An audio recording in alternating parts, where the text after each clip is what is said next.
Pronto, então, boa noite, gente, oficialmente. Deixa assim, porque pode chegar mais alguém.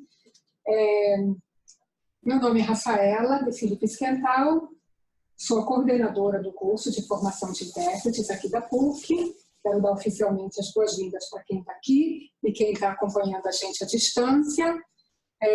Vocês que estão à distância, se precisarem falar alguma coisa, podem usar o chat, a gente vai estar acompanhando, tá? Então, só algumas palavrinhas rápidas antes de passar a palavra para a nossa palestrante. O curso de formação de intérpretes da PUC é tradição na PUC. É um curso que esse ano está fazendo 50 anos, desde a sua criação. E eu, assim, estou acompanhando esse curso há 30 anos. Comecei primeiro como aluna, depois me tornei profissional, entrei no mercado de interpretação, me tornei professora do curso e há 3 anos sou a coordenadora. E somos vários professores que também se formaram na PUC, são professores que são intérpretes atuantes, são professores que são membros das associações. Temos aqui a professora Fernanda ali, que também tem um percurso parecido com o meu. Nós estamos fazendo 30 anos de formadas esse ano. E eu resolvi convidar para essa palestra a professora Denise, que é uma professora mais nova, que tem um percurso muito interessante. Ela foi nossa aluna em 2008, se formou, ingressou no mercado, convidamos ela para dar aula, começou substituindo, daqui a pouco se tornou permanente, está dando aula com a gente já há alguns anos, muito envolvida. E ela também tem, há alguns anos, um perfil no Instagram chamado Denise Intérprete, onde ela divulga informações sobre a profissão de interpretação. Então, nós resolvemos fazer essa palestra para divulgar a profissão, o mercado e o nosso curso. Qual é a formação que consideramos importante para você entrar no mercado e ter sucesso no mercado. E eu acho que a Denise é uma ótima ideia, uma ótima pessoa para contar como foi o percurso dela. Ela está, então, há 10 anos trabalhando e está dando aula há 6, 7 anos, por aí. E vamos ouvir dela, então, como foi o percurso dela, como é o mercado de interpretação e o que a gente acredita que precisa, em termos de formação, para entrar nesse mercado. Ok? Então, Denise, passo para você a palavra. Até me esqueci de olhar para as pessoas, eu vou olhar para vocês também. Gente, é um prazer poder compartilhar um pouco com vocês. Deixa eu só pegar o passador aqui, ver se vai dar tudo certo para passar os olhos. Deixa eu só clicar aqui. Em algum lugar. O que você quer? Nossa, eu quero clicar para poder o passador. Isso, ficar. Enquanto estava preparando a apresentação, eu lembrei que essa semana eu encontrei essa foto aqui, vocês estão vendo à esquerda, que é de mim quando eu tinha 14 anos e eu fiz um trabalho de interpretação voluntária. Tive uma oportunidade de fazer, era um trabalho social que estava acontecendo no meu contexto. Oi, seja bem-vindo. Que estava acontecendo ali no meu contexto.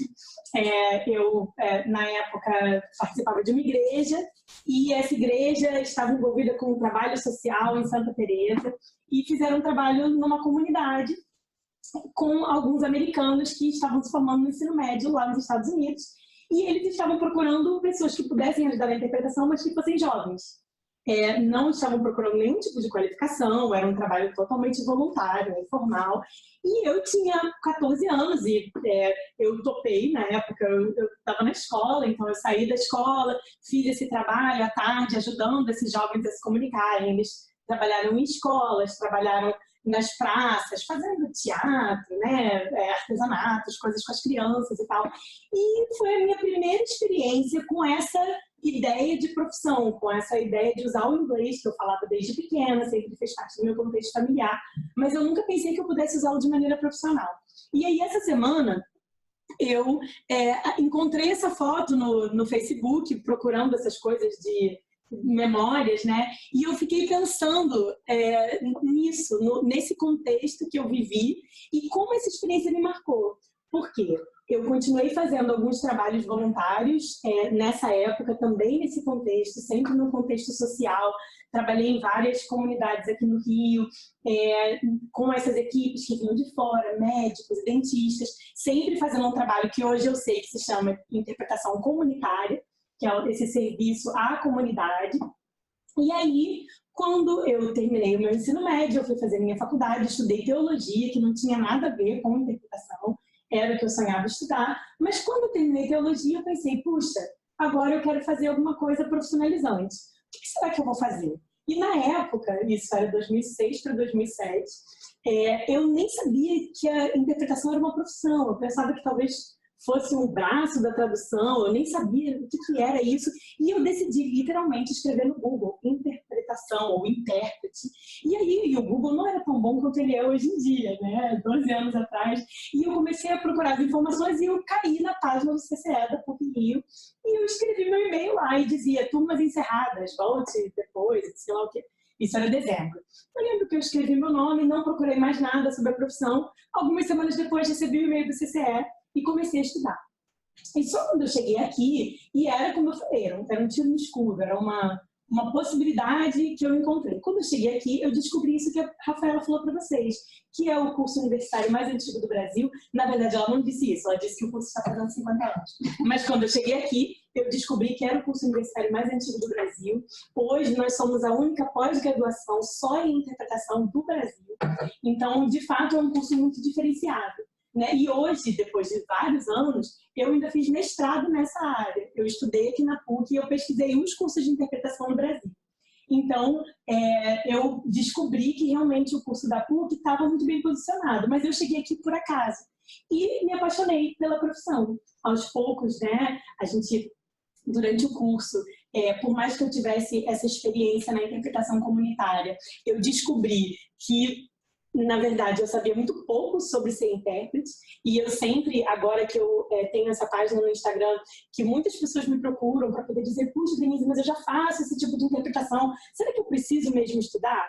Eu lembro que quando eu cheguei aqui, eu descobri que eu não sabia nada, ou eu descobri que tudo que eu sabia, puxa, claro que me ensinou alguma coisa, eu sabia um pouco mais desse trato com as pessoas, do quanto as pessoas precisavam da comunicação, mas ser intérprete profissional é algo diferente de ser um intérprete comunitário. Ou talvez alguns de vocês já tenham tido algum tipo de experiência interpretando em casa, num contexto, para um amigo, você viajou para outro país com a sua família, com o seu namorado, com a sua namorada, e você teve que ajudar a se comunicar. Então você já teve alguma experiência. Mas usar a interpretação de forma profissional é algo muito diferente. E eu descobri isso quando eu desembarquei aqui no curso da PUC.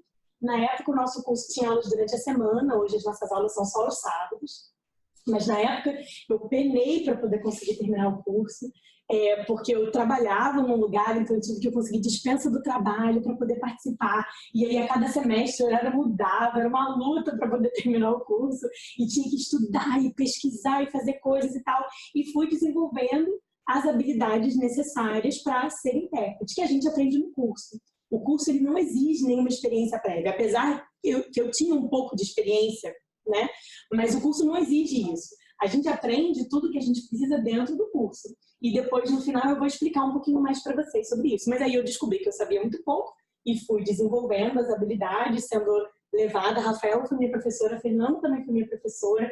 Na época, o professor André, que também era nosso coordenador, foi minha professora, a professora Silvia. E aí eu fui desenvolvendo essas habilidades, fazendo estágios, levando na cabeça, né, aprendendo a fazer a interpretação. E aí, quando eu concluí, eu comecei a minha trajetória no mercado, que é muito lenta, porque a nossa profissão é uma profissão muito sazonal. Então, não foi de uma hora para outra, né? Quando, puxa, 10 anos. Eu quis colocar aqui para vocês, porque essa é uma foto minha trabalhando no passado, fazendo uma interpretação consecutiva e intermitente, que a gente chama, que é a consecutiva sem tomada de notas, que eu também vou explicar um pouquinho mais para vocês. E aí eu percebi que eram 20 anos, é por isso que eu brinquei e botei que era o 20 Year Challenge, que está na moda fazer o 10 Year, mas esse era 20 anos, né? Desde aquela primeira interpretação, ali é uma das jovens do grupo, a Holly, que ainda é minha amiga até hoje, o pai dela, que já é falecido, e o meu pai na época, porque com 14 anos a gente faz muita coisa com o pai, né, gente? Então, eu estava sempre acompanhada da minha família. E aí eu queria compartilhar isso com vocês. Então, Aos poucos eu fui entrando no mercado, eu abri uma empresa de tradução e interpretação com uma das minhas colegas na época aqui na PUC, a Natália, que também é professora do curso hoje. E aí, depois, a nossa empresa, aos poucos, foi crescendo. Hoje a gente tem outros 2 sócios, o professor Cristiano e a professora Neri, que também são daqui. E aos poucos eu fui tendo oportunidades de trabalho, uma aqui, outra ali, e aos poucos, à medida que a gente vai fazendo um bom trabalho, a gente vai sendo chamado para outros trabalhos, sempre dependendo dessa sazonalidade. E quando eu falo sazonalidade, para quem não conhece, é porque como a gente trabalha em eventos, a gente depende de eventos. Aqui o nosso mercado, e eu vou mostrar isso para vocês na apresentação, ele é basicamente um mercado de interpretação privado. E quando a gente tem um mercado institucional, que é aquilo que vocês já devem ter visto na ONU, ou no FMI, são instituições que têm intérpretes que trabalham em tempo integral, eles são funcionários. Mesmo Pau vai quebrar. Tudo bem? Vê se tem alguém, se precisa ser mutado. Só vai ali, isso, no chat. Ali no more, isso, more, chat. Acho que tá tudo bem. Ver se tem alguém não mutado. E aí, a gente trabalha com eventos, então a gente depende de eventos. Se aqui houvesse instituições que contratassem intérpretes, a gente não dependeria. Existem pessoas que são intérpretes in-house, assim, de empresas, mas é muito raro. What? Sorry. It's okay. No, I want to say thank you. Ah, tá.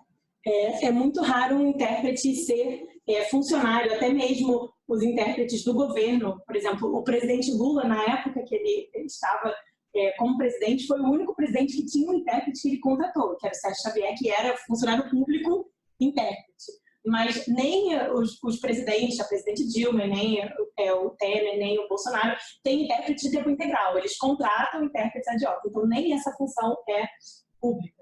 Nosso mercado é basicamente privado. Então, a gente depende de eventos. E, como vocês são cariocas brasileiros, alguma coisa acontece no Brasil antes do carnaval, por exemplo? Não. Então, quem que faz evento em janeiro? Ninguém. Ou um cliente, talvez, faça um evento em janeiro. Então, a gente depende. Se é um mês que tem muito feriado, abril, não costuma ser um mês bom. Julho, férias escolares, não costuma ser mês bom. Aí chega agosto, setembro, outubro, novembro, bomba de evento, todo mundo faz congresso. Então, por isso que a gente diz que é sazonal. Aí você tem 3 eventos no mesmo dia ou 3 convites de trabalho no mesmo dia que você não pode atender. Então, por isso que a gente fala que é sazonal e que não é uma coisa assim que você começa a trabalhar e aí, do nada, você vai ter vários dias de trabalho. A gente depende de tudo isso. Depende da economia do país. Se a economia do país está boa, as pessoas fazem eventos. Se a economia não está boa, enfim. Então, são várias questões, depois vocês podem perguntar mais. Mas, então, eu fui aos poucos entrando. E aí, em 2012, comecei a dar aula aqui. E aí, fiz meu mestrado, enfim. E estamos nessa jornada. Então, eu quero compartilhar um pouco mais com vocês. Rafa, tenta mover aí a apresentação, que agora eu já perdi meu controle aqui.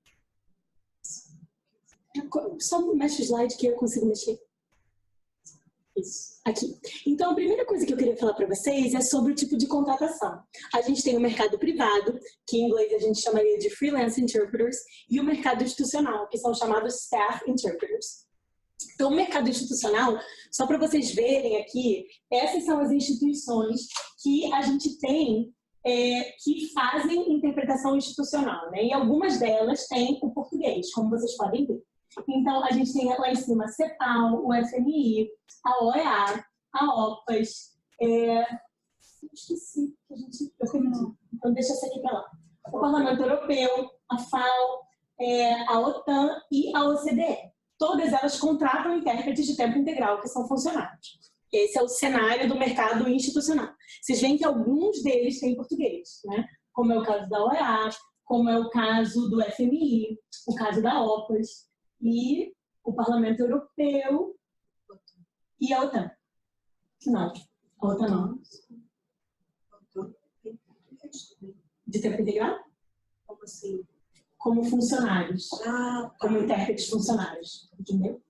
Então, alguns deles têm, outros não têm. Bem, esse é só para vocês conhecerem, porque o nosso mercado aqui não é assim. Então, o mercado privado, que é o nosso, né, que é basicamente o mercado no Brasil e nos Estados Unidos, podemos dizer seguramente que a América Latina inteira, além dos Estados Unidos, né, nós trabalhamos basicamente com português, inglês e espanhol.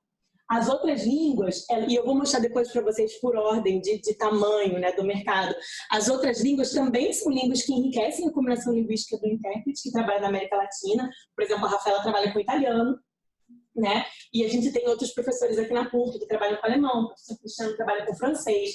Então, não é que você não vai trabalhar. Claro que você vai trabalhar, e você vai trabalhar dependendo da demanda. Se tem muita gente, né, ou uma empresa que está fazendo muitos serviços aqui, que é uma empresa italiana, a Rafaela vai trabalhar mais que eu, por exemplo. Apesar de eu trabalhar com inglês, que em tese é uma língua mais concorrida. Ou, no caso, os intérpretes de alemão também vão trabalhar mais dependendo dessa demanda. Mas tem mais dias de trabalho, o volume mais de trabalho com português, inglês e espanhol. E aí, aqui, a gente fala aqui embaixo, né? No entanto, o intérprete que não tem inglês em sua combinação como língua A, B ou C está necessariamente em desvantagem, porque hoje em dia o inglês está sendo muito utilizado. O inglês virou língua franca mesmo, né? Então, e até a gente vê... Eu estou trabalhando há 10 anos, imagino que a Fernanda Rafaela até veio mais isso que eu. Mas eu vejo uma redução. Havia congressos, o Congresso Franco-Brasileiro de Oncologia, por exemplo, que tinha muito mais salas em francês, sempre teve salas com francês e com inglês.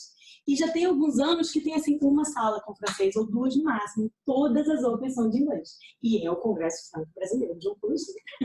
Então, a gente vê que há uma preferência, de certa forma, por simplificar, né? Por fazer mais eventos só com inglês. Então, esse é um dos motivos pelos quais, por exemplo, o nosso curso aqui na PUC, a gente usa o inglês como base. Se você tiver uma outra língua forte e você tiver pelo menos conhecimento passivo de inglês, ou um conhecimento que não seja o ideal, mas você tiver uma outra língua, a gente te recebe no curso. Mas a gente não faz um curso que seja totalmente aberto, porque o inglês é necessário. A gente não pode trabalhar só com as outras combinações, porque o intérprete estaria, assim, em desvantagem, não tendo o inglês na combinação. Então, aqui eu vou mostrar para vocês depois fotos, mas alguns locais de atuação do intérprete. Então, os tipos de eventos, a gente tem congressos internacionais, cursos e treinamentos, seminários, reuniões corporativas, que às vezes você vai ter um ouvinte só numa reunião corporativa. Às vezes é uma empresa, por exemplo, que tem um membro do conselho de administração da empresa que é estrangeiro. Então, você está lá para interpretar só para essa pessoa. Eu já estive nessa situação algumas vezes. Ou pode ser justamente o contrário. Também tem empresas brasileiras que o conselho de administração todo, por conta desse estrangeiro, fala em inglês, mas tem um brasileiro que não fala em inglês. Mas aquele brasileiro é tão importante que a gente é contratado para interpretar só para ele a reunião. E todos os brasileiros falando inglês, mas a gente está lá para interpretar só para essa pessoa. Então, reuniões corporativas também são muito comuns. Visitas a fábricas, instituições, projetos, comunidades, hospitais, todo tipo de visita que não necessariamente tem esse formato de um congresso, né? Mas também nós fazemos interpretação nesse tipo de lugar.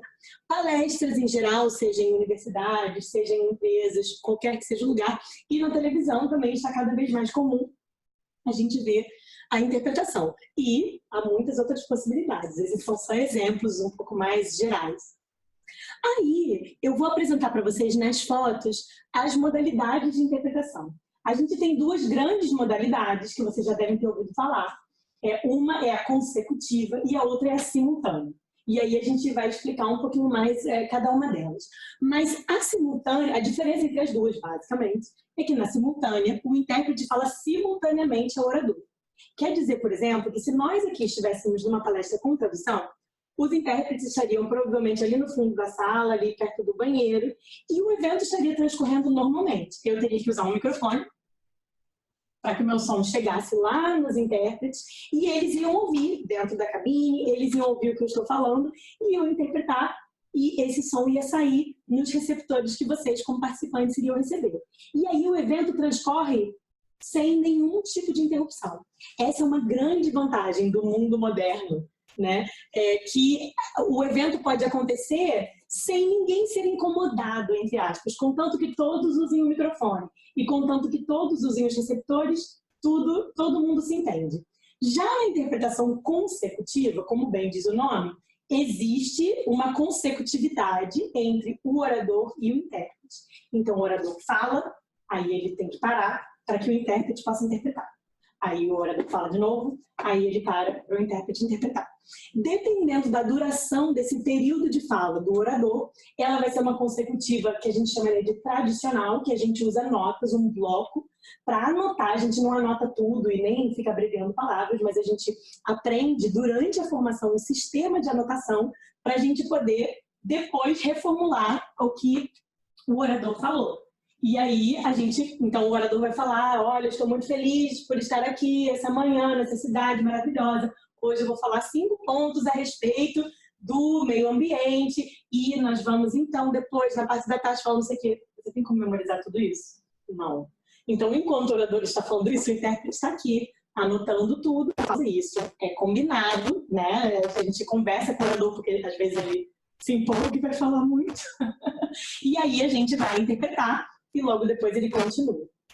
Essa é a consecutiva tradicional com notas. A consecutiva sem notas, ela é a consecutiva intermitente, que a gente brinca, que a gente chama de consecutânea. Porque ela é uma mistura da simultânea com a consecutiva. O orador fala 1 ou 2 frases e o intérprete logo depois fala. E ela normalmente exige uma memória de curto prazo muito pequena, não exige tanto da memória. Então, por isso que em trabalhos de interpretação comunitária, alguns de vocês, talvez a Cita André, que eu conheço, já teve essa experiência de fazer interpretação intermitente, porque ela, nesse sentido, é um pouco simples, né? A gente não precisa de muita formação, muito treinamento para poder conseguir fazer isso numa situação que a gente conhece e tal. Mas ainda assim tem muitas complexidades na interpretação intermitente.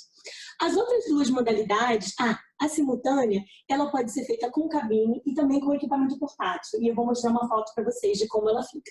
A sussurrada, basicamente, é uma simultânea sem equipamento. Ela aconteceria, por exemplo, se o Pedro, por exemplo, precisasse de tradução e o cliente não tivesse como contratar o equipamento de tradução, de repente o Pedro só ia ficar na minha palestra meia hora. O cliente vai lá, vai dar um exemplo. Se o Pedro estivesse fazendo uma pergunta e ela não entendesse a língua, ia ficar assim traduzindo. Ela ia fazer a sussurrada aqui do meu ladinho. Você está falando, fazendo a pergunta e eu estou aqui. Simultaneamente, rapidinho. Isso é sussurrada. Tem que ser baixinho, porque senão ninguém vai te ouvir, né? Vai ficar por cima. Exatamente. Por isso que é sussurrada. E muitas vezes ela acontece nesse tipo de situação, onde não teria necessidade de ter uma cabine. Às vezes é um evento curto, de apenas 2 horas. E aí o palestrante, para uma pessoa só, a palestra já vai ser inconsecutiva, só precisaria fazer essa sussurrada na hora da pergunta. Não faz sentido contratar uma cabine, ter toda essa parafernália. Então, a sussurrada é para esse tipo de situação. E o acompanhamento, que eu também vou mostrar para vocês, deixa eu logo mostrar nas fotos, ele é uma mistura de tudo. Ó. Nessa foto aqui de cima, foi um evento que eu fiz, eu estou bem aqui, de peça branca, e eu estava acompanhando essa ativista americana que estava visitando um terreiro de Umbanda. E ela estava visitando várias partes desse terreiro. Ela estava, na verdade, fazendo uma visita em São João de Meriti, numa feira literária. E aí eu a acompanhei no almoço, eles queriam mostrar para ela tudo que estava ali. Então tem um pouco de consecutiva, tem um pouco de sussurrado, tem um pouco de tudo. O acompanhamento é uma mistura, um balaio de gato. Porque a gente está ali à disposição. E dependendo do acompanhamento, desse volume de trabalho, você fica ou sozinho. Nesse caso, por exemplo, ela não estava o tempo todo fazendo palestras, então não tinha necessidade de eu me revezar com a minha colega. Mas nesse trabalho aqui que eu fiz com a Luciana Nadalucci, que se formou comigo, que era um trabalho de acompanhamento num hospital, nós estávamos em dupla. Porque era um orador, mas ele falava o dia inteiro. Ele falava e precisava se comunicar o tempo todo. Era um avaliador de uma instituição que acredita hospitais, certifica hospitais, centro cirúrgico, etc. Então, tínhamos que ser 2 pessoas. Eu nem pensei nisso quando eu fiz a apresentação, mas é um ótimo exemplo para vocês entenderem que, dependendo do volume do trabalho, é um intérprete só. Mas, dependendo, tem que ser 2. Pois é, isso depende do tempo. Exatamente. De quantas pessoas vão falar. Exatamente. Às vezes o cliente fala assim, precisamos de um intérprete. Eu falei, mas qual é a duração do evento? Não, mas é só um estrangeiro. Mas qual é a duração? Exatamente. E o que ele vai fazer, né? Porque ela passou o dia inteiro lá. Então, a duração do evento era de 6, 8 horas. Mas ela não tinha que falar o tempo todo. Ela tinha momentos de descanso, então dava para ser uma pessoa só. Mas aqui, ele ficou... E ele ainda passou da hora. Foram, assim, 9 horas. A gente saiu, as 2 mortas, se jogando pelo chão. E olha que estávamos em 2. Aí, mexe no... Isso. Ver se... Isso. Aqui já é simultânea, aqui eu estou fazendo simultânea, bem selfie de cabine, né, gente? Não estava trabalhando nesse momento, como vocês podem perceber, que a gente está rindo para câmera. Ali é a Annelise Gondar, que também é professora aqui, e eu. A gente está na simultânea, cabine, tradicional, tudo normal. E aqui embaixo já é uma simultânea com portátil. Vocês veem que eu estou ao lado do orador, que era esse comandante das UPPs, e dá para ver que eu estou com o microfone na mão, e estava todo mundo de fone, mas não era necessário, mais uma vez, era um evento que era um acompanhamento, então não tinha como, a gente ia fazer 3, 4 visitas a UPPs diferentes. Não dava para empacotar a cabine, bota a cabine na mão do carro, vai para outro lugar, monta a cabine, empacota a cabine, dá muito trabalho. Então a gente usou o equipamento portátil. Aqui já é a consecutiva, 2 exemplos, aqui era a consecutiva mais longa. Eu estava preparada para fazer a mais longa, então eu estava com o bloquinho ali, a caneta, e aqui embaixo é a consecutiva intermitente, que vocês veem que a gente tem o apoio, mas eu não estava com o bloquinho na mão. E eu estava gesticulando junto com o palestrante, que a gente estava bem nesse ping-pong, né? Assim, um fala, o outro fala, um fala, o outro fala. Normalmente em palestras motivacionais e eventos de liderança, quando pedem consecutiva no palco, ela é assim, nunca é uma consecutiva com anotação, porque o público não quer esperar, né? É aquela coisa que o orador também quer uma resposta rápida do público. E aí, gente? E aí não dá para você escrever, e aí, gente, como vocês estão, etc. E depois passar, porque perde toda a energia do palco, né? Aqui, a interpretação à distância, ou interpretação remota. Essa não sou eu, é a Marília, que também foi nossa aluna aqui no curso, há alguns anos atrás. E ela está, nesse momento, não está fazendo uma interpretação remota como a gente tem ouvido falar hoje. Ela está fazendo uma interpretação que é remota porque ela está num outro lugar. Vocês não conseguem ver aqui, mas é um banheiro. Numa outra foto a gente consegue ver melhor. Era um lugar onde ela estava trabalhando que não permitia que a cabine estivesse dentro da sala. Então eles construíram uma cabine dentro do banheiro que transmitia numa tela para ela. Ela está vendo o orador, ela tem o controle aqui para poder controlar a voz e está tudo acontecendo. Então, é remota porque ela não está no mesmo lugar. Provavelmente ela está no mesmo prédio, mas ela não está no mesmo lugar. Hoje em dia, já existem plataformas de interpretação remota. Olá, tudo bem? Já existem plataformas de interpretação remota e há muitos intérpretes que já estão trabalhando. A gente está, inclusive, incluindo isso no nosso curso lentamente, porque é algo que a gente precisa oferecer, porque já é uma realidade. Existem 3 plataformas de grande porte que já estão trabalhando no Brasil, que aí é assim, por exemplo, se a Fernanda pode estar em Paris, eu estou aqui no Rio de Janeiro e o nosso orador está lá em Berlim e os nossos ouvintes estão na China. E essas plataformas, elas arrumam uma forma da gente conseguir conjugar todo mundo como se a gente estivesse numa sala só. Tá? Mas isso ainda está, logo a gente vai ver cada vez mais. Foi até uma pergunta que a Andréia, uma pessoa que me escreveu pelo Instagram, falou, vocês vão falar sobre interpretação e tecnologia? Porque eu tenho essa dúvida, como é que vai ser, como é que é o futuro da interpretação, será que a gente vai ser substituído por aplicativos? Então, eu acredito que é uma crença minha, mas eu estou falando isso baseado no meu conhecimento. Eu acredito que a gente, por hora, não vai ser substituído por robôs, mas quando a inteligência artificial se desenvolver, sei lá, daqui a muitos anos, eu brinco falando que eu... Só Deus sabe. Exatamente, eu penso nesses robôs que a gente vê nos filmes dos Vingadores, do Tony Stark. Quando aqueles robôs do Tony Stark chegarem trabalhando como intérpretes, aí a gente vai perder o emprego para eles. Enquanto isso, a gente vai perder o emprego para quem souber usar a tecnologia, porque está cada vez mais presente. Enquanto a tecnologia está criando novas modalidades. Exatamente. Essa modalidade à distância simplesmente é mais um campo de trabalho. É mais um campo de trabalho. Entendeu? Exatamente. Você tendo essa plataforma, outro dia eu recebi um e-mail, você já deve ter recebido também. Estamos precisando de intérprete à distância para se conectar, mas precisa da plataforma tal. Eu ainda não estou equipada. Então, estou entrando nessa área agora. A gente vai ter até um curso. Já tem gente trabalhando, a gente vai ter curso agora para aprender a usar as plataformas. Você fica na sua casa, tem que ter o equipamento, tem que estar equipada, e o orador está em outro lugar, o seu colega está em outro lugar.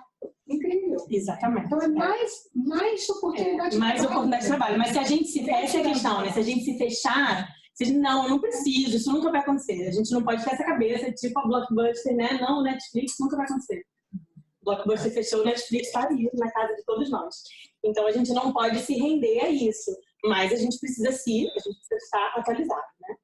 Então, vamos lá. Os idiomas mais usados no Brasil, eu já falei aqui para vocês. E aí eu só quero fazer um adendo a respeito da língua de sinais. Porque aqui, quando a gente falou de português, inglês e espanhol, a gente estava falando das línguas orais auditivas. Porque a língua de sinais é uma das línguas mais utilizadas em interpretação no Brasil. Deve ser mais utilizada até que o inglês. Porque a interpretação comunitária, ela é totalmente capilarizada. Ela está presente nas comunidades, nas escolas, nas universidades, em todos os lugares. Alguém aqui trabalha com língua de sinais? Não? Fala língua de sinais? Eu fiz é obrigatório, né? Eu sou aluna de letras alemão na UF. Ah, legal. É obrigatório na licenciatura. Olha só, exatamente. Então a gente vê, assim, a gente até tem uma aluna esse ano na nossa turma que ela trabalha com inglês e com Libras também. E é a nossa segunda aluna, né, Rafa, ao longo de todos os anos do curso que fez, né, a formação em língua de sinais. Então, língua de sinais também é um vasto campo, mas as informações que a gente está apresentando para vocês aqui são baseadas mais nesse campo das línguas orais auditivas, só para vocês entenderem. Vamos lá. Aí, o que a gente falou sobre inglês como língua franca, que causa uma complexidade maior, não vou me estender muito nisso, mas na importância da gente entender, e é uma coisa que a gente trabalha aqui no curso, os diferentes sotaques nativos do inglês, porque tem vezes que a gente reclama de sotaques no inglês que são sotaques nativos. Se você reclama, ou se você diz, ai, aquele sotaque indiano, é a língua dele. Você está falando do filho da pessoa, né? Ou um sotaque da Jamaica, alguma coisa assim. São todos sotaques nativos. A gente tem que se preparar para lidar com esses sotaques, mas também a se habituar com os sotaques não nativos. Muitas vezes o não nativo não vai falar com a mesma rapidez que um nativo, não vai falar com o mesmo vocabulário rebuscado que um nativo. Mas, porque ele não é um usuário nativo da língua, ele vai ter essa complexidade do sotaque, que muitas vezes é estranho. Talvez alguém não esteja no par. E no caso do falante nativo da língua, aí a complexidade é que ele fala rápido, porque é a língua dele. Então ele está ali como é que se diz? Totalmente à vontade. Ele vai falar muitas vezes com um vocabulário muito mais rebuscado, uma língua muito mais sofisticada. Tudo bem? Ok. Volta meu controle para o PowerPoint. Não, eu acho que eles teriam avisado se fosse no... Aqui algumas áreas de conhecimento que a gente tem. A gente listou aqui algumas delas, mas como a gente falou para vocês, é sazonal e às vezes tem mais, às vezes tem menos. Por exemplo, petróleo e gás, né? Quando eu me formei, gente, eu trabalhava muito mais com petróleo e gás. Isso há 10 anos, né? Mas, como vocês sabem, porque o nosso estado está passando por uma crise, a indústria de petróleo entrou nessa crise, a gente tem menos trabalhos em petróleo. Então, isso é muito sazonal. Mas aí, ó, saúde, ciência e tecnologia, academia, vendas, publicidade e marketing, organizações internacionais, negócios, economia e jurídico, que é um mundo de eventos, finanças, que é um mundo de eventos, esportes e entretenimento, autoridades e outros tipos de eventos quaisquer, onde se precisa de um intérprete profissional, ele vai estar ali disponível. Então, essa lista ela é muito facultativa, assim, né? E aí, alguns dos maiores mercados no Brasil. O maior mercado é o mercado de São Paulo. O maior mercado é o mercado de São Paulo. Ele é um mercado quase que o dobro daqui, se a gente fosse falar assim. Acho que a gente nunca contou, mas deve ser quase o dobro. Os nossos colegas de São Paulo trabalham mais porque tem mais evento lá. Né? Aqui o Rio de Janeiro, comparado a São Paulo é uma cidade de negócios, né, conhecida, então muita gente faz congressos lá, diferente do Rio. Então o Rio vem logo depois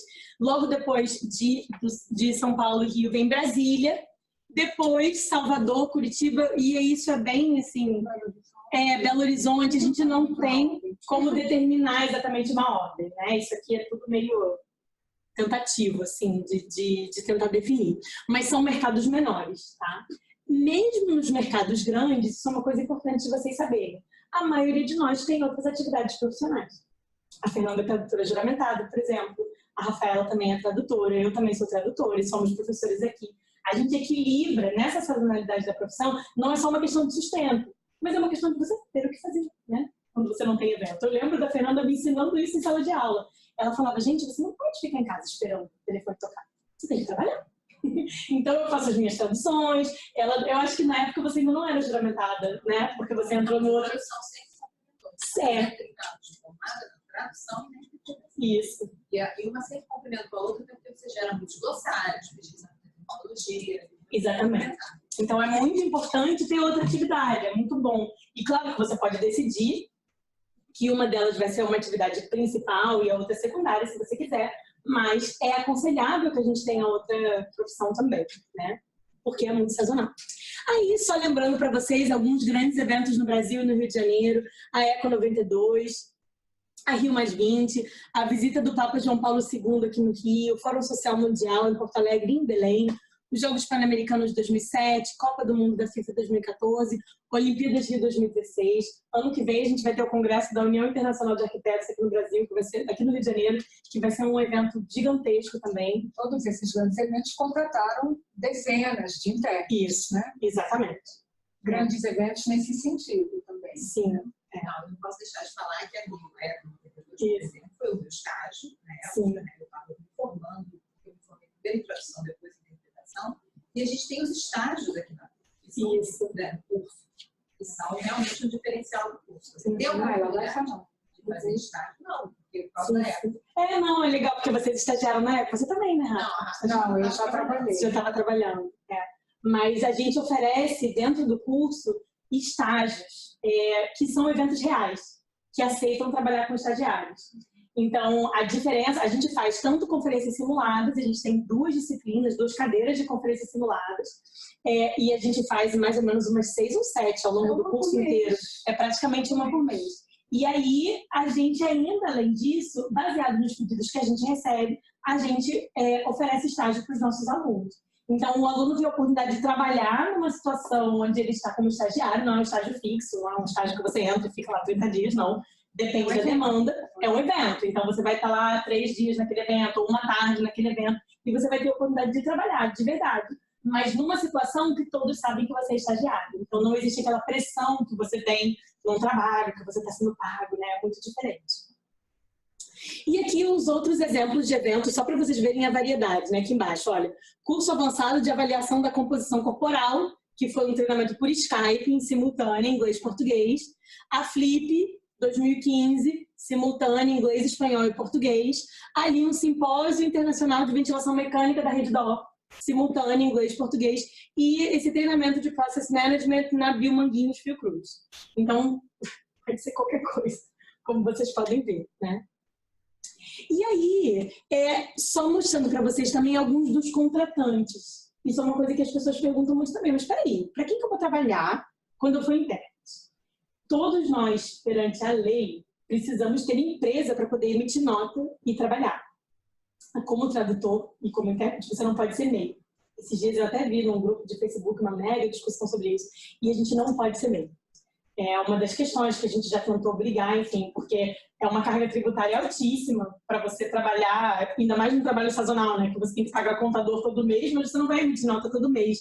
É uma das questões, mas a gente tem que ter empresa. E aí você trabalha, primeiro, com seus clientes diretos, né? Você vai montando a partir da sua rede de contatos. Você vai tendo clientes, às vezes é um cliente de tradução que você já tinha, que se torna um cliente de interpretação.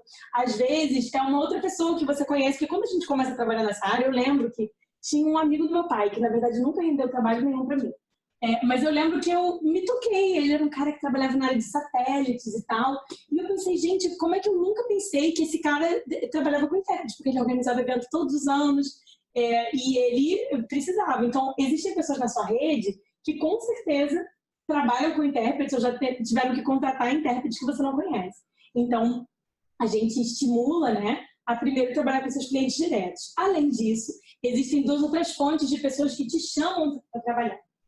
Eu coloquei aqui os escritórios de intérpretes, que são escritórios gerenciados por intérpretes. É uma empresa de um intérprete, por exemplo, a empresa da Rafaela, Parlar Intérpretes. Então, a Rafaela e a Mônica Cavalcante, que é a sócia dela, elas têm uma empresa. E aí a Rafaela pode me chamar para trabalhar. Quando a Rafaela me chama para trabalhar, ela não cobra do cliente, por exemplo, R$2.000 e me paga 1.000. Porque ela é um escritório de intérpretes. Então, ela me chama para trabalhar pela tarifa que ela está cobrando do cliente. Ela não ganha nada em cima de mim. Ela cobra uma taxa. Alguns escritórios cobram uma taxa de administração por esse contrato. Já as agências, para vocês entenderem a diferença, a agência não tem a obrigação de me dizer quanto ela cobrou do cliente. A agência pode cobrar 4.000 do cliente e me pagar 2.000, por exemplo. Ela não tem a obrigação de me dizer. Ela me pergunta, Denise, quanto você quer ganhar por esse trabalho? Eu tenho um trabalho amanhã, vai durar 6 horas, você vai trabalhar com a Fernanda, não sei o quê, quanto é que você quer ganhar? E aí eu vou dizer, olha, minha tarifa é X. É diferente do escritório, que normalmente se diz, Denise, eu estou te fazendo um pedido de um dia e eu estou cobrando X. É uma relação diferente. Então, essa seria a principal diferença entre a agência e o escritório. Um não é pior que o outro. O nosso mercado, inicialmente, era muito mais dominado pelos escritórios e não pelas agências. E agora as agências estão cada vez mais ganhando peso. Lá nos Estados Unidos é o contrário, já é praticamente tudo agência. Então, é de cada mercado também. Eu estou olhando um pouco para o pessoal online. Desculpa. É de cada mercado também, né? Mas é assim, dessas 3 fontes que a gente obtém clientes, normalmente. Clientes diretos de escritórios de interpretação. E a gente passa esses contatos quando os nossos alunos terminam o curso. A gente não aconselha que ninguém trabalhe antes que termine o curso. Ontem não, sábado, eu dei aula e os alunos me falaram, um aluno veio me falar que, porque é uma pessoa que eu conheço, eles estão no 2º semestre, eles vão se formar só no final do ano que vem, vão pegar monografia, as aulas terminam em julho do ano que vem.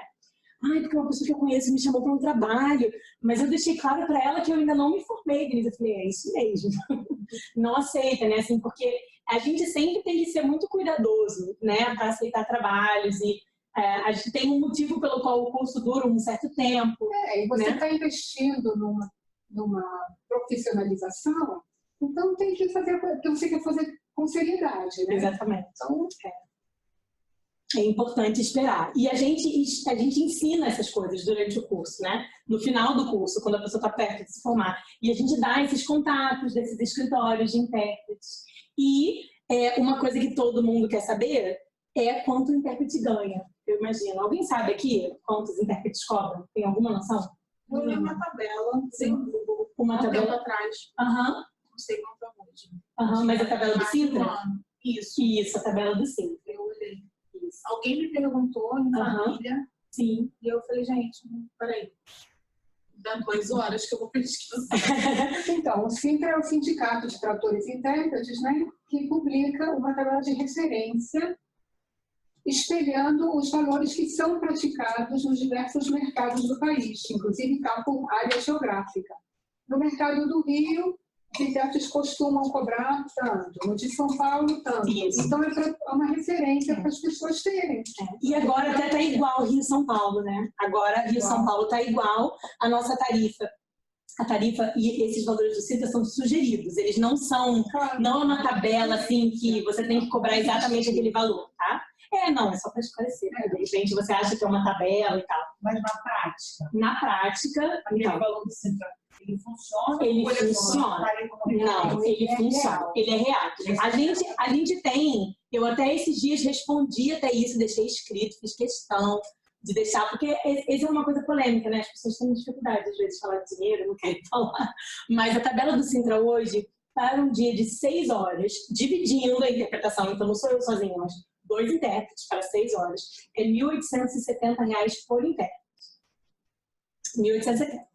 E uma pessoa me perguntou, olha só, mas isso é de verdade? Porque na tradução escrita, essa tabela do Sintra, não sei o que e tal. E eu falei assim, olha, os intérpretes todos que eu conheço estão cobrando, a gente cobra 1.870 no máximo com um desconto de 10% a 15% em negociação, na prática, sendo muito sincera.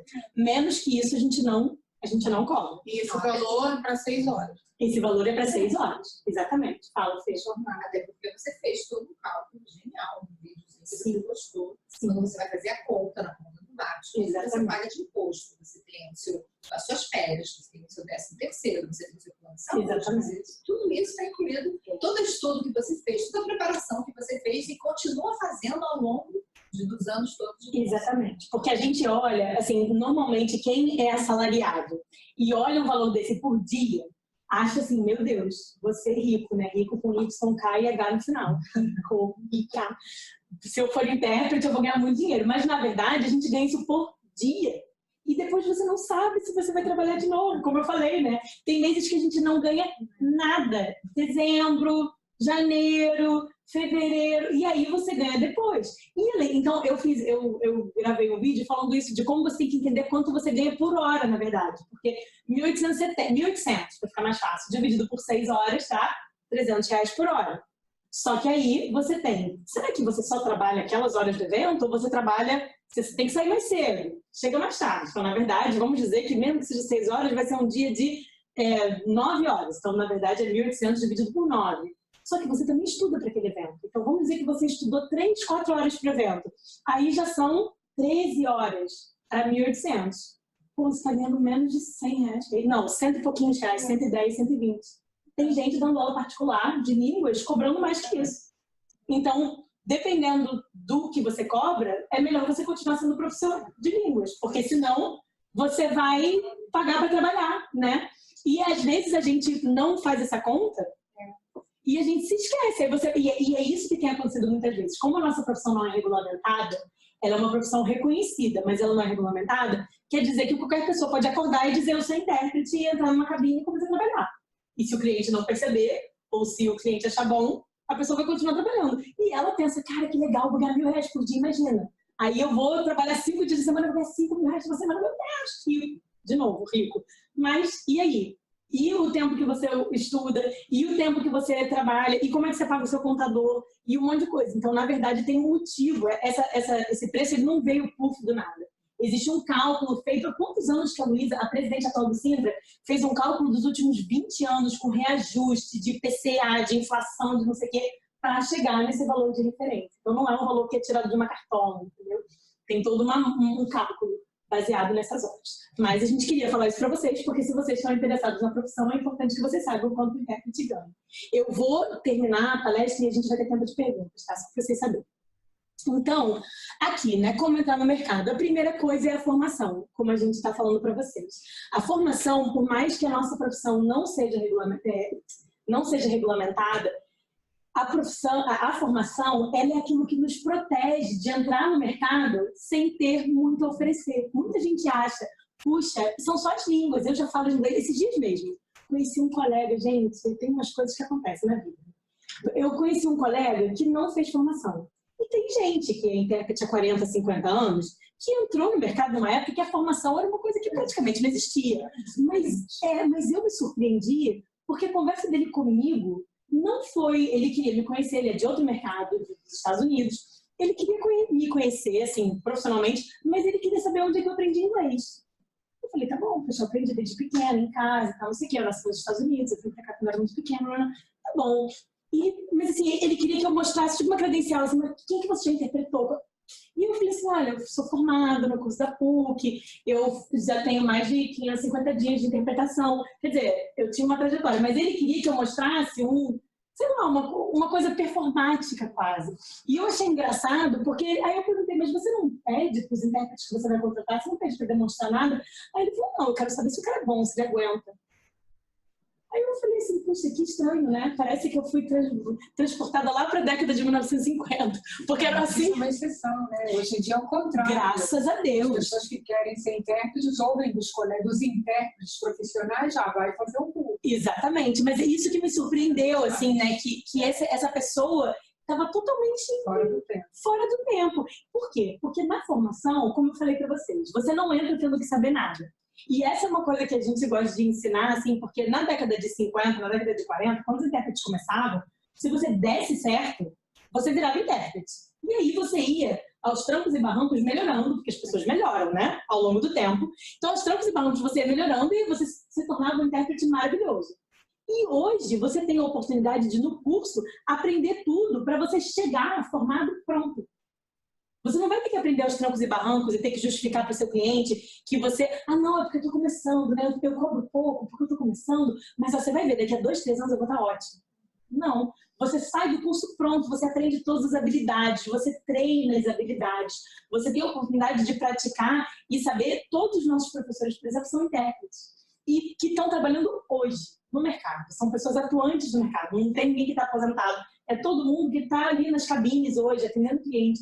Então, a gente tem esse ambiente onde você vai aprender e você vai chegar pronto, sem ter que passar pelos trancos e barrancos da vida, né? E a formação é algo que você pode levar, como é que se diz, também é uma credencial que você chega, olha, agora, né, quando você chegar para aquele amigo da sua família, que tem uma empresa que organiza eventos, você vai dizer, fulano, lembra, olha, eu trabalhava como professor de idiomas, mas agora eu também acabei de me formar como intérprete, olha, aqui é meu currículo, eu fiz esses estágios. Você tem algo a apresentar, você tem uma formação. E, além disso, no caso do nosso curso, você ainda tem uma especialização, né? É algo a mais, é uma pós-graduação.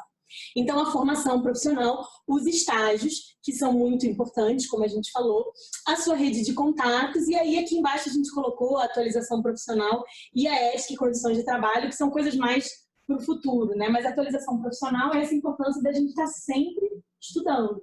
Quando a gente falou da interpretação remota, por exemplo, daqui a 2 semanas vai ter um curso promovido pela Associação Internacional de Intérpretes de Conferência, que vai ser aqui na PUC, no Rio, e lá na Associação Aluno em São Paulo, e a gente vai fazer, todos nós, praticamente, que somos professores, vamos fazer esse profissional.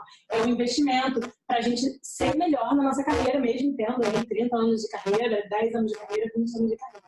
É muito importante. Bem, agora a gente vai falar um pouquinho do nosso curso, para vocês saberem um pouco mais. Imagino que vocês também tenham vindo para poder saber mais do curso, né? Se vocês tiverem alguma pergunta, a gente vai poder responder. O nosso curso é uma pós-graduação, é uma especialização lato sensu, e nós temos 360 horas presenciais, divididas em 3 semestres. Aí, aqui as datas estão 2019 e 2020, porque essa é a turma que a gente tem agora.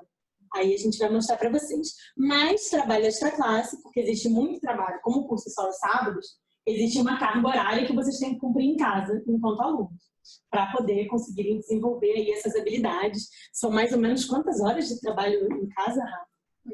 80 horas, mais ou menos.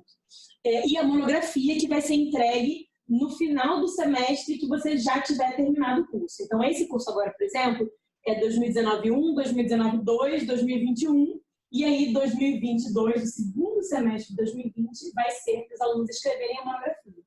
Já não vão estar mais em aula aqui e vão só escrever a monografia. Pode falar. A ser entregue no final de 2020. Se o curso dura 1 ano e meio, como é que eu vou entregar uma monografia no final de 2020? É porque esse aqui são as datas da turma do ano passado. A turma que começou esse ano. Tá? Então, por isso, eles estão agora estudando, né? Ano que vem terminam as aulas em julho, e aí eles entregam a monografia no final de 2020. As nossas aulas são aos sábados, de 8 às 5, com 1 hora para almoço, e a presença é obrigatória em 75% das aulas para você ser aprovado. E a gente pula feriados prolongados, e a gente entrega o calendário no início do semestre. Na verdade, no início do ano, a gente já tem todas as aulas do ano planejadas, porque também é uma conta que a gente precisa fazer das horas, então a gente organiza tudo no início do ano para vocês também terem. Pode falar. Esse curso não tem a possibilidade de ser realizado durante a semana? Não. Aos sábados, não tem. Porque a gente, na verdade, funcionou durante a semana durante muitos anos. Mas, atualmente ele é aos sábados. Atualmente ele é aos sábados. Foi durante a semana muitos anos. Todos os anos, na verdade. A própria demanda mudou. As pessoas não tinham tempo mais para fazer aula durante a semana. Então, a gente mudou o oferecimento para os sábados. No momento está assim, pode mudar de novo. A próxima turma será o sábado, agora é o sábado, a próxima será. Exatamente. No momento pode mudar também. Por quê? Porque você está exatamente. Porque eu trabalho aqui é o sábado. Tá. Entendi. Quem trabalha sábados fica mais complicado. Mas realmente a demanda, né? Isso que a Rafaela falou, porque normalmente a nossa demanda era justo o contrário. Muita gente trabalhando durante a semana que vinha fazer a seleção, aí terminava e dizia, puxa, eu não vou poder participar, não acredito que essa pós é durante a semana. Consideramos oferecer à noite, durante a semana, mas também era complicado. Acabamos preferindo o sábado. Tem todas as vantagens, né, Ela? Sim. Deixa eu passar aqui, ó. Aqui são os nossos professores, que são intérpretes, como eu falei, a Fernanda está aqui, a Rafaela, eu estou aqui, aí tem o professor Cristiano, a Alícia, a Natália Tadei, que é uma professora que é intérprete e especialista na área dela, ela é fonoaudióloga e também é intérprete, então a nossa aula de voz aqui ela é dada por uma fonoaudióloga que conhece o trabalho de intérprete, que é uma coisa que também nenhum outro curso, modéstia à parte, nenhum outro curso oferece, gente. Não é só propaganda, é de verdade. A professora Branca, Ana Lira, Ana Elise, e é isso. E a gente também tem professores especialistas nas suas áreas. A gente tem a professora Inês, que é daqui do Departamento de Letras, e ela dá uma matéria de inglês, ajuda os alunos a fazerem uma análise do próprio inglês, uma avaliação. Então, eles começam já o curso com essa professora para dar um mapa para eles ajudarem a melhorar as lacunas que ainda haja no inglês deles. O professor Caio, do Instituto de Relações Internacionais, e o professor Nélio, do Departamento de Engenharia Industrial. Então, esses professores, eles dão aulas são 3 aulas de 3 horas, não é isso? O que acontece? Esses 2 especialistas, eles são responsáveis por disciplinas temáticas dentro da sua respectiva área do conhecimento para oferecer uma oportunidade de simulada. Então, eles dão aulas sobre a sua especialidade, Relações Internacionais e Engenharia, são 2 aulas, e depois a terceira é uma simulada, uma conferência, onde eles vão dar uma conferência para os alunos traduzirem. Eles terão a oportunidade de tirar as dúvidas de conteúdo com o próprio professor e na simulada eles vão ser os intérpretes. Essa é a ideia dessas 2 disciplinas. E aí, como eu falei, que só para vocês entenderem, não sei se vão conseguir gravar tudo, né? Mas são 3 semestres, cada um com 18 semanas, são 5 módulos, cada um desses módulos com 72 horas, e aí o total fica 360 horas. E eu vou mostrar para vocês as disciplinas. No primeiro módulo, a gente tem a introdução à interpretação consecutiva, uso profissional da voz e o aperfeiçoamento linguístico, que é aquela disciplina com a professora de letras, com a Inês.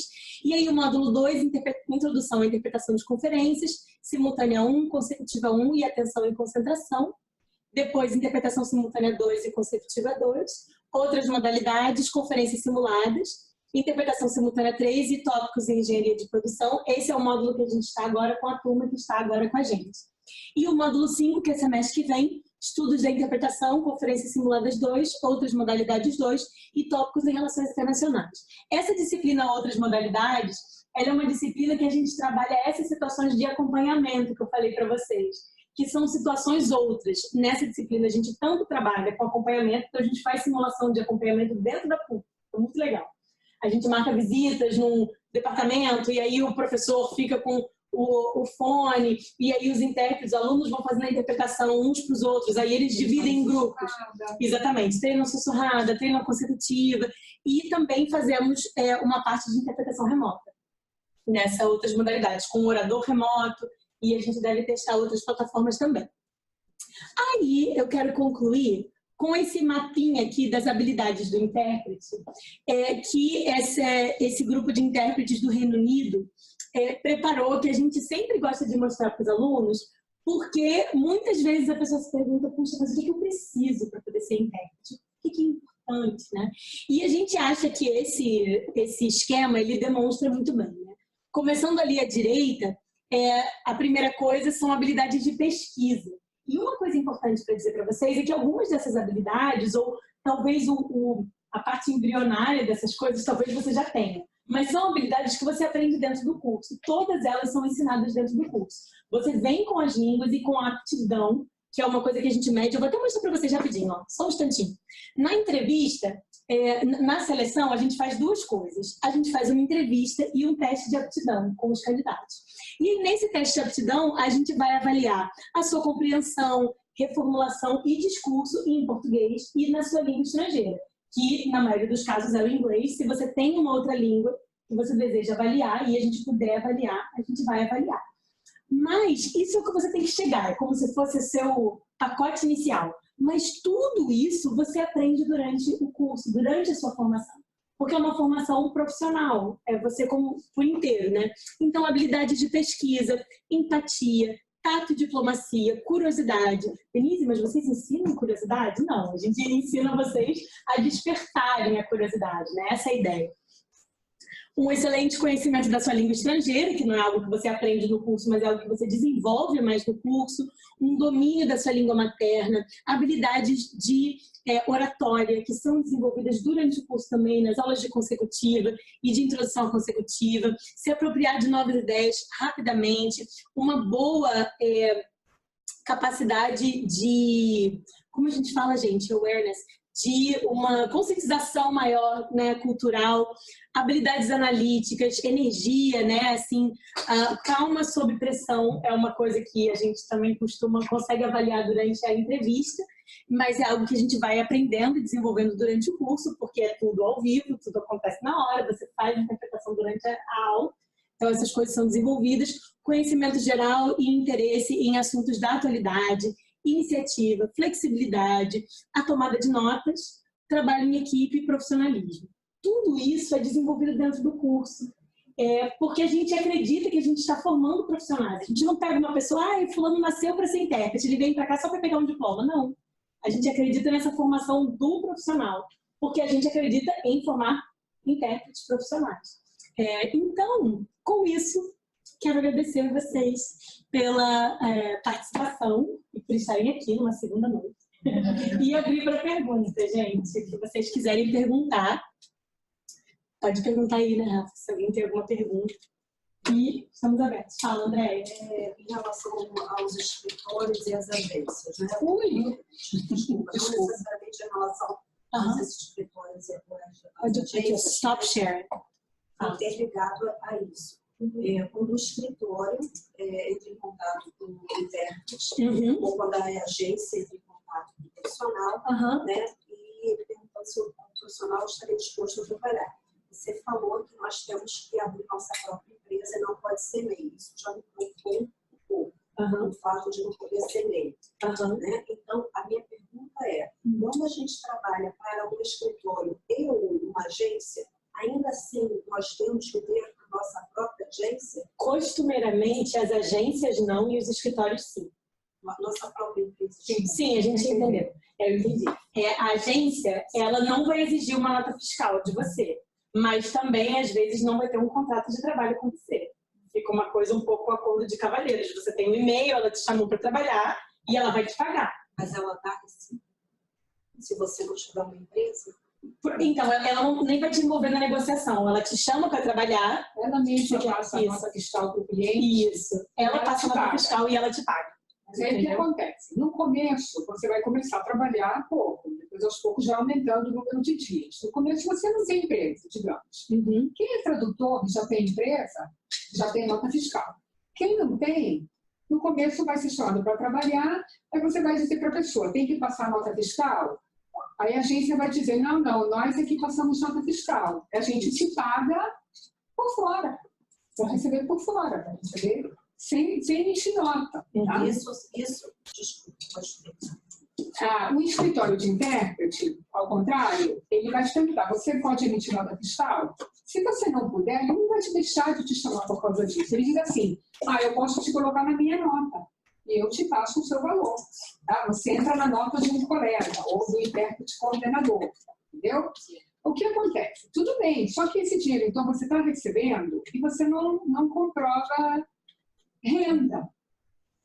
Entendeu? Com o tempo, quanto mais, se você começar a trabalhar muito nessa área, daqui a pouco você tem que comprovar renda, não? Você vai precisar de nota fiscal, você vai precisar emitir. Mas aí isso você vai sentir a necessidade. Se você conseguir, se você tiver outra renda e você conseguir fazer imposto de renda, só com aquela outra renda e receber assim da interpretação sem nota fiscal, tudo bem, aí é de cada um. E essa regra de ser MEI não é algo que a gente determinou, né? É a categoria do... Não, de maneira alguma rígida, vai entender isso. Eu me preocupei porque nós já temos que fazer coisa para esse Exatamente. Lógico. A sua preocupação crescente. Eu com todo prazer pagaria todos os impostos, contanto que eu vivesse num país decente, onde aquilo não fosse reverter para aquelas pessoas. Pois é, Andréia. Né? E eu respondi aqui com a maior honestidade como funciona. Entendeu? Eu Às vezes você trabalha e você não passa nada de infelizmente não é assim acontece. Entendeu? Então, assim, a minha questão é, poxa, por que este governo não é isso não está acontecendo somente? Por que os governos anteriores, e esse da continuação e até faz coisas piores, né? Por que isso acontece aqui? Por que um profissional como o intérprete, que não necessariamente ou tradutor, né? Eu já trabalhei com tradução também, né? Mas nós sabemos mas não é uma coisa, não é um trabalho assalariado, é muito complicado isso. Geralmente é um freelancer. É um trabalho de autônomo. Exatamente. Então, por que tem que abrir uma empresa, né, que não é simples? É um absurdo uma coisa dessas. Eu estou colocando o meu questionamento, não a vocês. Sim. É uma luta da categoria, é uma luta do sindicato. Essa coisa de mudar o tipo de empresa, de ser MEI. Existe essa batalha. O sindicato atualmente está tentando reverter há isso. anos. Há anos, né? Há muito tempo. Há anos, mas há muita polêmica. Tem gente que quer regulamento e tem gente que não quer. Não, peraí, você está falando de regulamentar. Estou falando que regulamentar assunto. poderia mudar toda essa questão da empresa ou não empresa, de ser autônomo ou não ser autônomo. Mas se você tem volume de trabalho, a empresa se justifica. Sim. Exatamente. Para complementar, exatamente. Quando você tem volume, você abre. E, na verdade, até o desconto, tem gente que pergunta sobre RPA, por exemplo, né? A emissão de RPA, ela desconta mais impostos de nós. Então, você tem um desconto de 27,5% e na empresa o desconto de 16,33%. Então, fica mais em conta, você tem a empresa.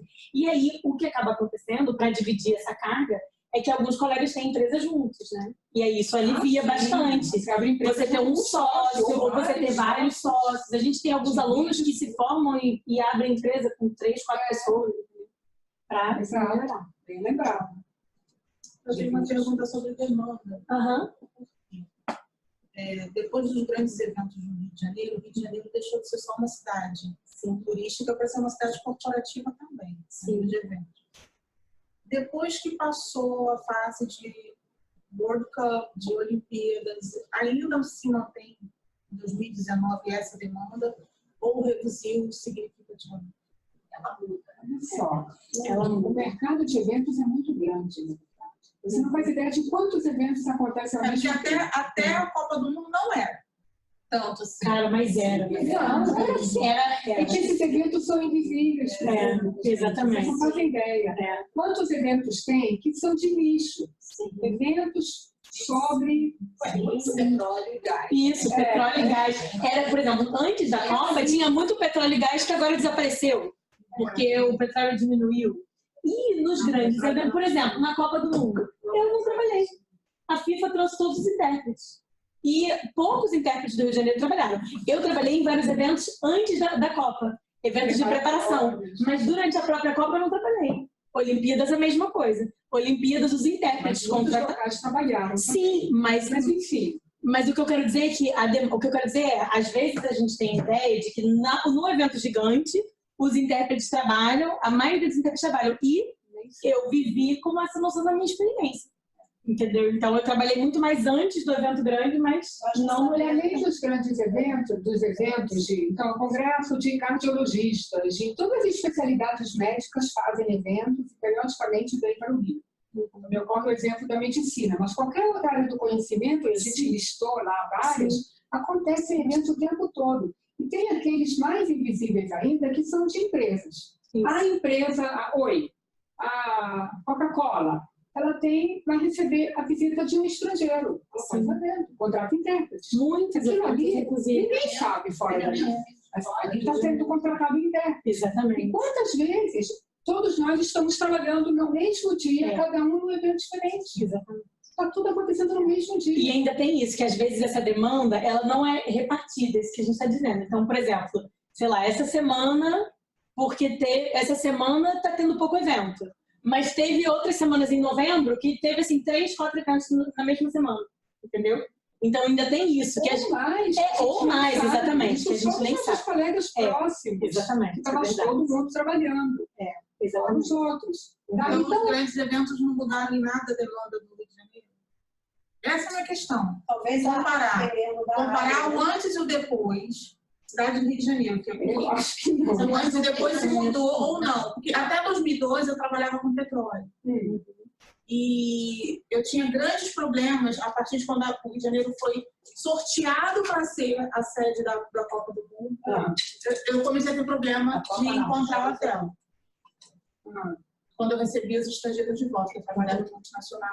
Então eu começava a ter problema, tanto de hospedagem a evento. Eu arrumar uma sala para fazer uma convenção, estava sempre tudo lotado. Isso antes, antes. A partir do momento que houve um sorteio da cidade. A cidade ficou cheia. É isso, a cidade mais cheia. Por exemplo, houve um congresso que passou a ser no Rio de Janeiro que nunca havia acontecido, que era o Congresso Nacional de Odontologia. E veio para o Rio, que ele era sempre em São Paulo. Aí ele veio para o Rio. Então, assim, estava sempre...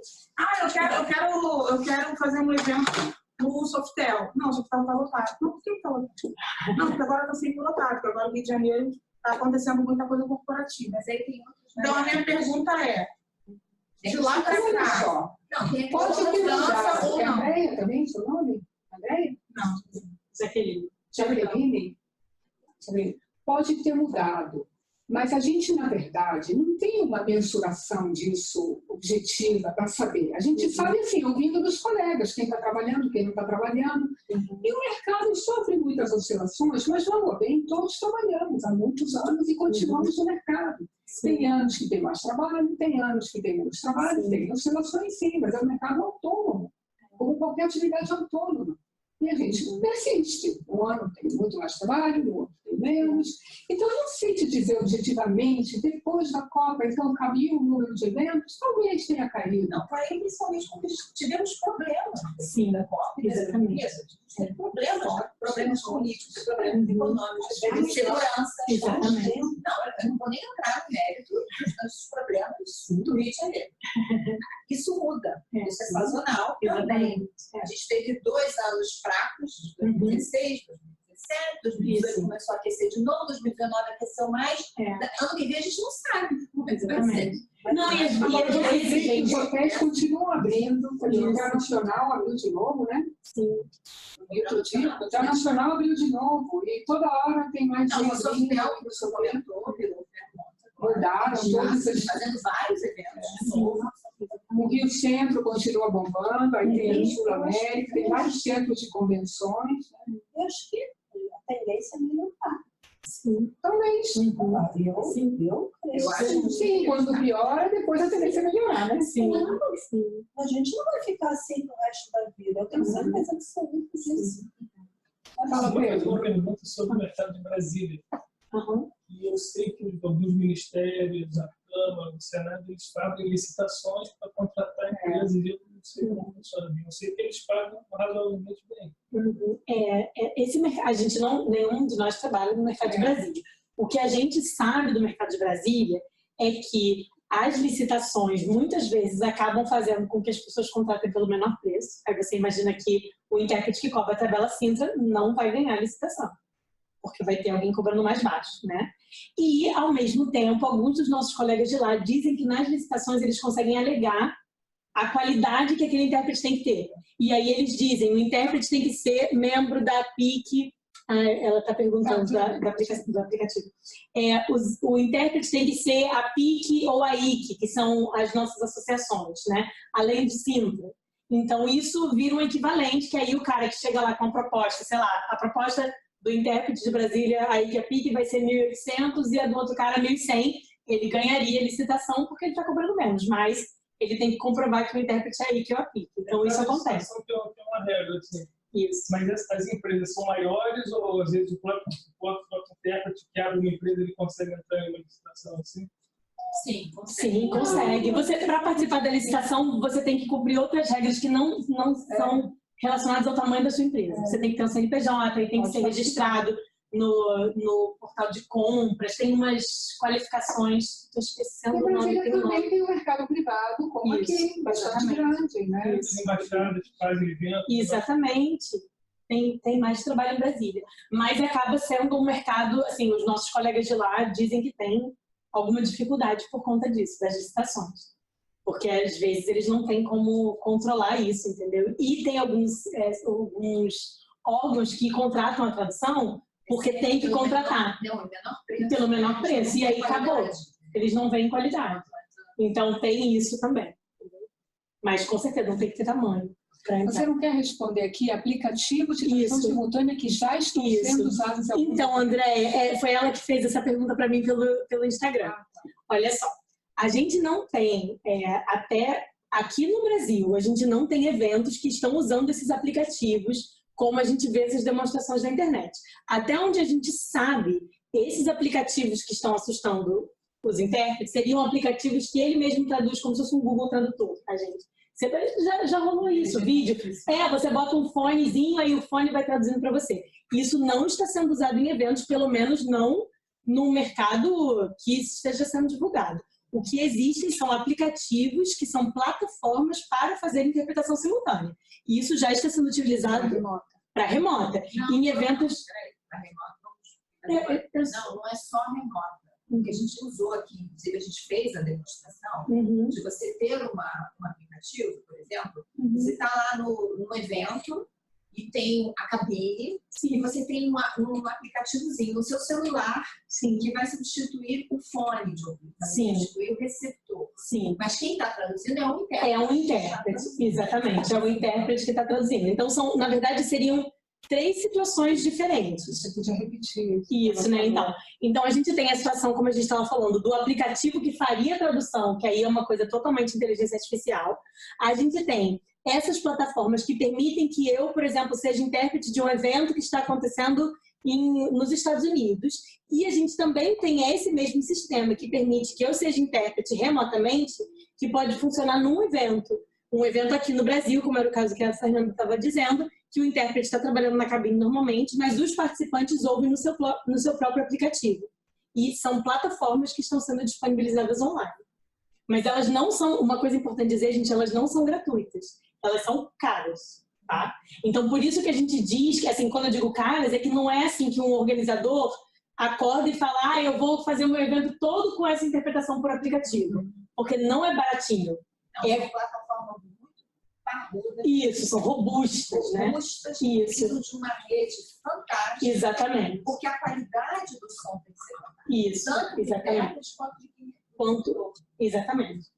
Às vezes não cai a conexão, o seu fone não é tão bom, toda uma parte de tecnologia que ainda tem que ainda precisa ser desenvolvida. E essa questão, assim, reforçando o que a gente já falou sobre a questão da tecnologia, que eu não sei se você pegou, Andréia, que, assim, o que a gente vê é que o que a gente mais vai ter que fazer é se abrir ao uso dessas tecnologias. E não dizer, isso nunca vai acontecer. Não vou trabalhar remotamente, não vou usar, porque senão a gente vai perder, literalmente perder esse bonde, né? Mas se a gente decidir se adaptar a esse uso, com certeza a gente vai conseguir continuar trabalhando por um bom tempo. Mas a gente não tem como dizer o que a tecnologia vai desenvolver. Ao mesmo tempo, né? A gente tem que ter uma visão crítica dessa tecnologia.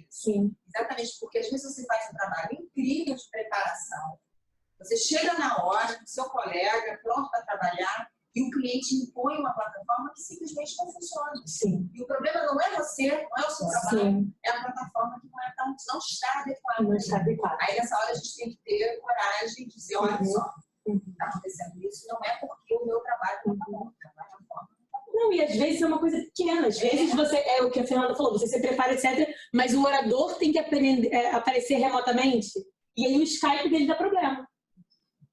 E aí acabou. Você não tem como fazer o seu trabalho porque ao outro lado a tecnologia não funcionou, né? Então, isso. Queria agora voltar no tempo um pouco e falar sobre interpretação consecutiva de cursos e treinamentos. Algumas empresas exigem, contratam intérpretes para esse tipo de trabalho e é a exigência da empresa.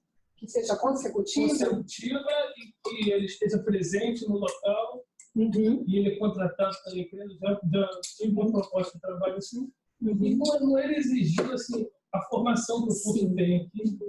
E eles eram muito, já uma empresa antiga, falaram, a gente molda, assim, vocês querem moldar. Eles contratam intérprete? Vocês contratar mesmo como funcionário? Para participar e tem que estar sempre viajando. É muito ligado à parte técnica, de defesa. Então tem uma. Mas é um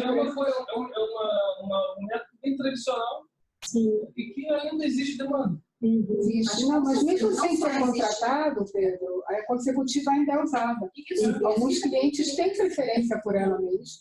Outros, porque é mais barato por causa que não contratam o som. Como não tem que contratar equipamento, evidentemente sai mais barato. Os honorários do intérprete são os mesmos na prática profissional, tá? Mas como não tem o equipamento, é mais barata. Então, alguns clientes optam pela conservativa por causa disso, outros optam por preferência mesmo. Eles querem ver o intérprete lá na frente, do lado do cliente, do palestrante. Tem mais controle sobre o que o intérprete diz. Não, você falou sobre faz umas paradas. Falou sobre a defesa. Tem uma questão de sigilo. Sigilo. Que você controla mais o que o intérprete está dizendo. Isso vem no contrato, às vezes. A empresa tem que disponibilizar um intérprete, saber até a nacionalidade do intérprete, eles exigem algumas nacionalidades. Sim, muitos trabalhos têm contrato de sigilo, né, de confidencialidade. O intérprete tem que assinar, sendo consecutiva, simultânea, contratado ou autônomo, tem que assinar contrato de confidencialidade, não é raro. Mas de repente é isso, dependendo da demanda. A gente já teve uma época que a gente fez trabalho para Vale. Era um trabalho super contínuo, assim, mas não era um contrato a longo prazo. A Vale não nos contratou a longo prazo, mas a Vale tinha, sei lá, 15 dias de interpretação com 4 ou 5 salas simultâneas por dia. Isso lá em 2010, 2011. Eu lembro, não sei se você também estava, Fê, mas eu e a Rafa, a gente se esbarrou nesse trabalho, a gente estava em equipes diferentes. Mas a Vale, nesse caso, podia ter decidido, por exemplo, contratar durante 3 meses intérpretes que fossem in-house, né? Exatamente isso que você falou. Mas eles decidiram contratar autônomos para poder fazer isso, porque não era todos os dias do mês e tal. Mas dependendo da demanda, a empresa pode decidir contratar, que vai ser melhor pagar, né? Ou quer ficar com a mesma pessoa, com a mesma dupla, poderia contratar, né? Então, enfim, é uma opção da empresa. Você já respondeu tudo durante a semana? É você que está perguntando? Não, é outra Andréia. Não, Andréia, a gente respondeu, acho que você não estava nessa hora. A gente respondeu que o nosso curso era os sábados. No momento, a gente não tem plano de abrir durante a semana. Nós fomos durante a semana durante 49 anos. 49 anos de curso, a gente foi durante a semana. Esse é o nosso primeiro ano fazendo aos sábados. E, por enquanto, a turma 2020 vai ser aos sábados também. Inclusive, a ideia de ser aos sábados é até para atender pessoas fora do Rio. Isso. Que possam vir de perto, né? Que possam vir fazer aula aos sábados. Enfim, eu vou distribuir o folheto do curso, tá? Para vocês. Tem todas as informações, podem dar para alguém, dar mais uma cópia. Vai pensando se tem mais alguma pergunta, a gente vai encerrando.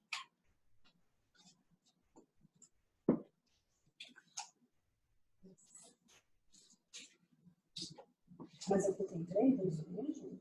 Se você quiser dar para alguém, tá? Todo mundo assinou a presença? Não, porque eu estou interessada na tradução. Eu não sei ainda se vou poder fazer os dois. Vocês me aconselhariam a fazer na ordem? Assim, o que acontece? O de tradução, tem um curso de tradução que também é uma pós-graduação, como o nosso, e também é aos sábados, portanto, como o outro. Agora, atualmente, eu não sei se o de tradução tem também, durante a semana, se tem pós-graduação, eu também não sei como está a situação do curso de tradução da PUC. Sei do de pós, mas é que tinha outro também que não era pós. Era durante a semana. Uma amiga minha que fez, eu acho que uma graduação. Tem graduação também, já foi graduação, já foi curso de extensão, né, curso e pós. Então, atualmente, não sei qual é a situação. Agora, antes ou depois, na verdade, depende da sua preferência mesmo, se você é mais pela oralidade ou mais pela escrita.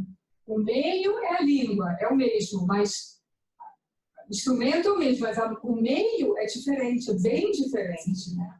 Tem gente que não é muito da escrita, tem gente que é mais da oralidade, e vice-versa. Agora, dá para gostar dos dois, tá? Dá. Estou sentindo que você quer a nossa opinião de qual você deve fazer primeiro, tem que fazer o nosso. Se bem que você não é formada ainda, tem que se formar antes. Porque é pós-graduação. É porque eu realmente não me achei na Bíblia da Economia, eu sei que eu estava falando para ela. Mas eu sempre gostei muito, eu já passei em fazer letras, mas eu faço teatro também, sou atriz. E aí eu queria tentar... Você gosta mesmo das duas coisas, da língua, a interpretação, coincidência, né? Que a mesma palavra, teatro e interpretação de conferência. Então, você gosta mesmo. Vou estudar um pouco mais. Vai pensando, você tem sempre que decidir, né? A graduação.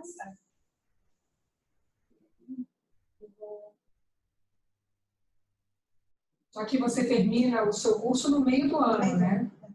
Aí você pode observar qual que abre no meio do ano, por exemplo. Exatamente. Não sei se ano que vem, de repente, a gente vai abrir no meio do ano, em princípio não, mas pode ficar atento. De intérprete Costuma começar no começo do ano. Em março. Agora a gente está em abril, fevereiro. Mas No momento a gente está, acho que todo mundo sabe, com as matrículas abertas, para começar em fevereiro a turma nova.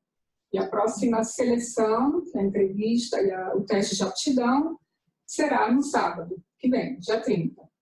Você tem que se inscrever pelo site. Deixa até um computador aberto aí. Deixamos um computador ali, se alguém quiser se inscrever agora, nos últimos minutos, fique à vontade. Andréia. Eu já me inscrevi. Você se inscreveu, né? A Andréia já fez a seleção. Eu já me inscrevi para ver a mensalidade. Só que assim, eu preciso saber que eu sou professora de teorias há 10 anos, né? Então, assim, eu sei que existe um número mínimo para poder abrir a turma, porque isso quem decide é você sabe disso, por experiência própria. Aquela confusão de sempre. Então, para as línguas, isso no passado eram 12.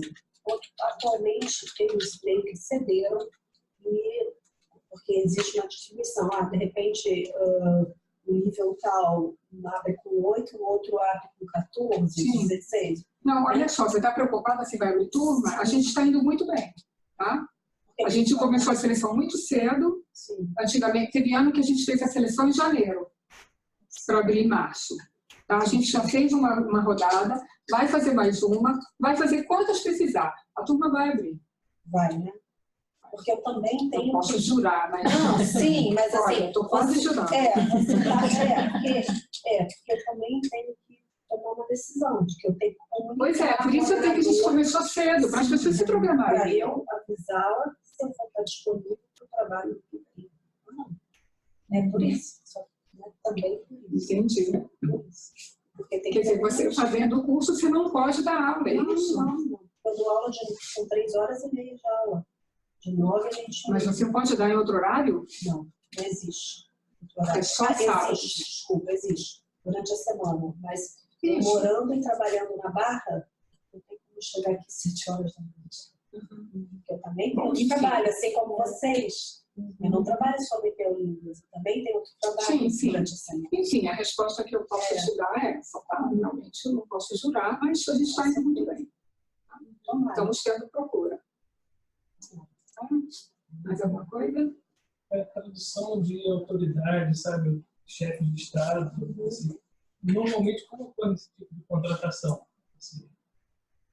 Também é mediante, geralmente é mediante escritório de intérprete ou contato direto. Geralmente são pessoas mais experientes, né?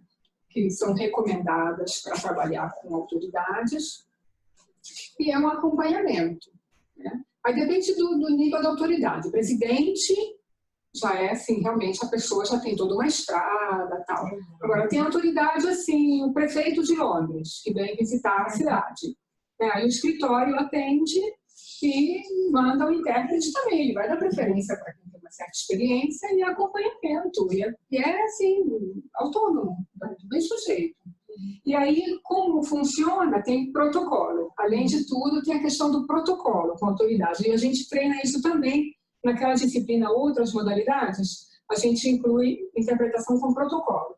Quando você está com uma autoridade, qual é a sua atitude, como é a postura, como se dirigir à pessoa, como se comportar. Questões específicas para a situação de autoridade. Tá? A gente discute isso também. Às vezes eu vejo um único intérprete entre os dois, duas autoridades, e às vezes eles ficam cada um com o seu, atrás. Sim. Normalmente é bilateral, isso se chama de bilateral, né? Então, cada presidente faz o seu intérprete, de fato. Tanto é que ela deu o exemplo do presidente Lula, que tinha o Sérgio, porque é um colega muito conhecido, que atendeu o Lula há muitos anos, e ele, então, acompanhou o Lula em todas as viagens pelo mundo. Quer dizer, o Lula levava um intérprete brasileiro para lá. O Obama, quando veio, trouxe intérprete brasileira, por acaso. Sim, do Departamento de Estado. Mas do Departamento de Estado, era uma ex-aluna nossa que veio com o Obama, né? Agora se chama, a Marilda. Eu acho que é. Mas contratou lá e trouxe. O presidente contrata no país e leva para o outro país. Ele não contrata localmente, porque ele tem que ter confiança. Então, ele que contrata. Ele leva o intérprete dele. Entendeu? É bem interessante, é muito variado o mercado, né? Vocês estão vendo, autoridade, reunião pequena de uma empresa, grandes congressos, muito variado. Fora as modalidades, simultânea na cabine, simultânea sem cabine, consecutiva tomando nota, consecutiva tipo ping-pong, sussurrada, acompanhar a visita dentro da comunidade, né? E você é exposto a realidades tão diferentes, a gente aprende sempre, né? Aprende muito. É muito interessante, é impressionante. Você descobre áreas que você nunca ouviu falar, né? Ou que você já ouviu falar. Eu já fiz eventos sobre vinhos. Eu tomo vinho, não sei nada sobre vinho. Aí fui fazer eventos sobre vinhos. Aí eu fui estudar tudo sobre vinho, aquela coisa, estuda. Aí chega lá e fui falar como uma especialista em vinhos. Aí naquela hora você é um especialista, né? Você se torna um especialista. Isso é uma questão muito discutida na tradução. Mas 5 dias depois você esquece. Naquela hora você é especialista. No dia seguinte você é especialista em outra coisa. Exatamente. Mas você consegue. Você consegue. Para a médica, por exemplo. Você estuda muito. Completamente diferente. Você estuda muito. Eu lembro que eu estava morando lá no Espírito Santo, uma cidade lá no interior de Goiás. Lá tem a Michelin tem uma refinaria, que outro nome que eles usam, para secar borracha. Né? Então, eles recolhem a borracha e fazem a secagem da borracha lá. E aquela filial da Michelin comprou uma secadora da Malásia. Olha aí. E veio um malaio para Linhares. Não tinha internet. Ele falava só malaio? Só inglês. Mas aqui é inglês. Menos mal. Aqui é inglês. E eu fiz esse trabalho de acompanhamento com ele. E eu tive que me virar no vocabulário, pesquisar. Então, você pesquisou antes? De uma certa forma, sim, mas muita coisa foi aprendendo ali na hora. Sim. Mas então, isso é uma coisa que a gente ensina também. A importância da preparação. Tá na hora já? Tá. 15 para, então a gente tem que encerrar. Você aprende isso também. Como que você se prepara, a importância de chegar muito preparado para poder fazer um evento nas mais diversas áreas. E é possível. É possível. Agora, sempre tem um pouco que você aprende na hora, claro. Mas quanto mais você chegar já preparado, melhor, né? Enfim, tudo isso se aprende. Por isso que é um curso de 360 horas. Que é muita coisa para estudar e para aprender. Mas se aprende. Gente, super obrigada. Foi um prazer. E espero revê-los. Ok? Ok. Obrigada a vocês também. Um abraço.